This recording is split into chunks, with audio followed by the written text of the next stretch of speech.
네, 겨울을 앞둔 요즘 같은 계절에는 옷을 입기가 쉽지 않죠. 그래서 겉옷 얇게 입은 사람들한테 물어보면 네. 뭐 괜찮아 안에 이거 입었어라는 얘기를 하는데 바로 네. 발열 네이 얘기입니다. 네, 요즘에는 남녀노소를 가리지 않는 것 같은데요. 이 발열 네이 입으면 정말로 따뜻할까요?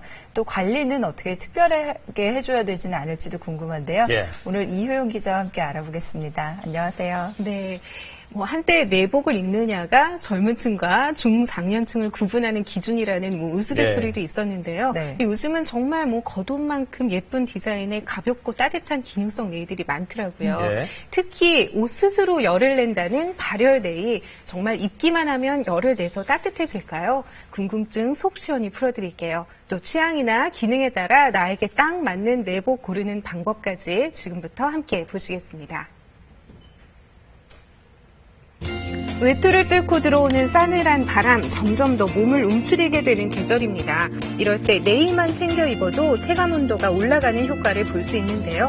피부와 네이 사이에 공기층이 생기면서 단열 효과를 내기 때문입니다. 그래서 겨울이면 난방비 절감을 위해 네이 입기 운동을 하기도 하죠. 매년 기능을 더한 신제품들이 쏟아져 나오면서 네이의 종류도 정말 다양해졌습니다.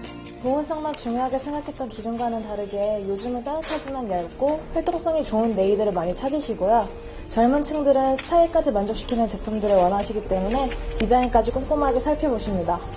각양각색 네이 어떤 것이 있는지 대표적인 몇 가지를 살펴볼게요. 먼저 첫 월급을 타면 부모님께 사드리겠다 다짐하던 면 네이가 기본이고요. 두툼한 이 네이는 안감을 부드러운 털로 덮어 보온성을 높인 기모 네이입니다. 일반 네이처럼 헛겹이 아닌 2중, 3중 구조의 보온 네이는 무릎이나 어깨 등 관절에 천이 덧대져 있기도 하고요. 마지막으로 최근 가장 유행하는 네이로 얇으면서도 따뜻하다는 발열 네이를 꼽을 수 있는데요. 뛰어난 신축성과 얇은 두께, 세련된 디자인까지 겸비해 인기입니다. 다양한 네이 제품 중 선택이 망설여지신다면 주목하세요. 가장 중요한 건 무엇보다 보온성일 텐데요. 이 네 종류의 네이 중 가장 따뜻한 네이는 무엇일까요? 발열 네이가 내복 자체 소재가 발열을 일으킨다고 하더라고요. 그래서 더 따뜻할 것 같은 느낌이 듭니다. 정말 그럴지 의류 시험을 통해서 정확하게 알아보겠습니다. 동일한 제조사에서 판매하고 있는 4가지 종류의 네이로 각각 보온성을 측정할 건데요. 똑같은 크기로 네이를 잘라 그 원단으로 시험이 진행됩니다. 일정 온도 20도씨와 습도 65%가 유지되는 환경 내에서 36도를 유지하는 열판 위에 각 네일을 덮어 이 열판의 온도를 유지시키는 데 들어가는 전력량을 측정하는 방법입니다.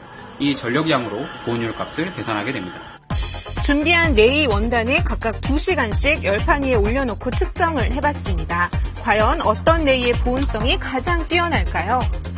열 손실이 전혀 없는 것을 100%로 봤을 때 기모 네이의 단순 보온율이 가장 높았고요. 이후 보온 네이와 면 네이, 발열 네이 순으로 측정됐습니다. 보온성에 있어서 가장 중요한 부분은 원단이 공기층을 얼마나 가지고 있느냐로 보시면 되는데요. 기모 네이의 경우 발열 네이보다 원단이 훨씬 두껍기 때문에 공기층을 많이 가지고 있고 따라서 보온성이 좋게 나오는 것입니다. 가장 낮은 수치가 측정된 발열 네이는 그 이름만큼의 제기능을 하지 못하는 걸까요? 발열 네이라고 해서 가만히 있어도 열을 내는 건 아니거든요. 공기 중에 수분과 반응을 해서 온도가 변화하는 성질이기 때문에 활동을 통한 땀 배출 등의 습도 변화가 꼭 있어야 합니다. 대부분의 발열 네이는 흡습 발열의 기능을 가진 원사를 주로 사용해 만들어지는데요. 평상시에는 면 네이를 입었을 때와 온도 차이가 거의 나지 않습니다. 하지만 땀이 났을 땐 어떨까요? 동일한 체온을 유지한 상태에서 면 네이와 발열 네이를 입고 각 30분 동안 운동을 해 땀을 낸 후 다시 몸의 표면 온도를 측정해봤습니다. 발열 네이를 입은 쪽의 체온이 더 큰 폭으로 상승한 것을 확인할 수 있었는데요. 땀과 같은 습도 변화가 있을 땐 확실히 더 따뜻하다는 발열 얘기입니다. 네이의 경우에는 땀이 많이 났을 경우에 그 수분이 원단과 만나면서 발열 작용을 도와주기 때문인데요. 따라서 일반적인 사람보다는 운동을 많이 하거나 또는 땀을 많이 흘리시는 분의 경우 발열 네이의 작용 효과가 높다고 볼 수 있겠습니다. 평소 활동량이나 취향, 가격 등을 따라 자신에게 적합한 네일을 선택하는 것이 좋겠죠. 나와 꼭 맞는 네일을 고르는 방법 정리해드릴게요. 먼저 땀을 많이 흘리고 활동성을 강조해야 하는 경우라면 흡습 발열 기능이 있는 가벼운 발열 네일을 선택하세요. 추위를 많이 타서 무엇보다 보온성이 가장 중요하다면 두툼한 기모 네일가 제격입니다. 면 네일보다는 두껍고 기본 네일보다는 얇은 보온 네일, 관절 부분에 천이 덧대져 있는 경우도 많은데 어르신들에게 좋겠죠. 마지막으로 활동량은 많지 않지만 옷맵시 때문에 두꺼운 네일가 부담스럽다면 촉감이 부드럽고 얇은 면 네일가 어떨까요? 가격도 저렴합니다.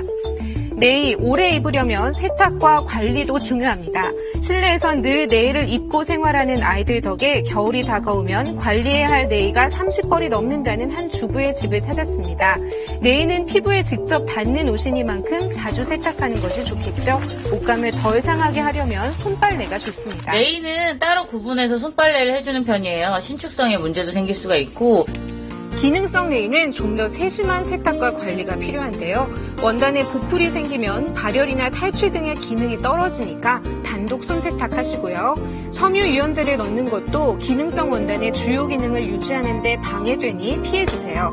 잘 헹궈 물기를 털어낸 기능성 네일은 직사광선을 피해 바람이 잘 통하는 곳에서 말려야 변색의 위험이 줄어듭니다.